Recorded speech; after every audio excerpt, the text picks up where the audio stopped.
What's up everybody, Excel Dude coming at you again. Today we're going to show you 3 ways to subtract in Excel super quickly.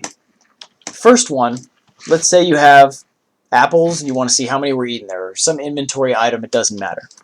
You've got 500, you know 80 are gone, okay? And you know the total should be 420. Nice.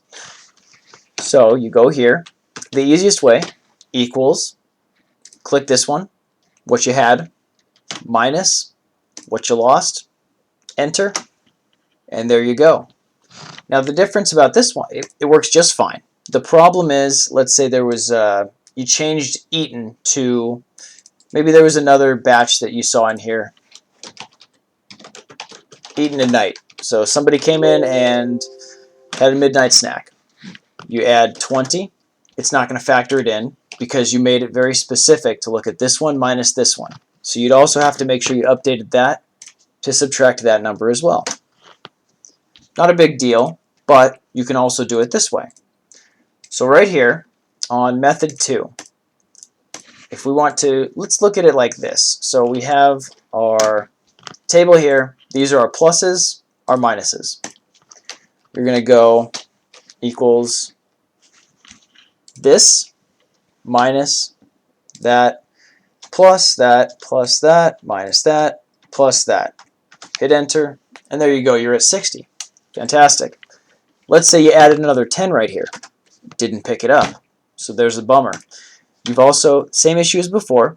You can go back and forth, follow your ledger. If you're doing debits and credits in accounting, that's just fine there. What you want to do here, though, much faster way, and I think the ultimately better way, is you go down here. So what we'll do is use a sum function, and we're basically going to add and then subtract what we add. Super easy. You go equals sum, select what you want to add.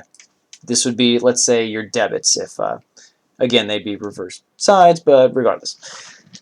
Debit, so we add that, and then we do minus the sum, because we're taking the total of this. We're going to subtract the total of this. All we need is an end figure. There you go. Close it up. We didn't have to do anything specific. We didn't have to do anything outside of select the overall area. Enter, and 70. And this one, because remember we picked our certain cells, so it's only going to do the highlighted ones. Maybe you went over here and you found out that you need to get, or you removed another 20. Enter. Doesn't update, but this one does, because all you do is everything in here, everything in here. So I would suggest using the ranges. Some functions are great for adding, also subtracting.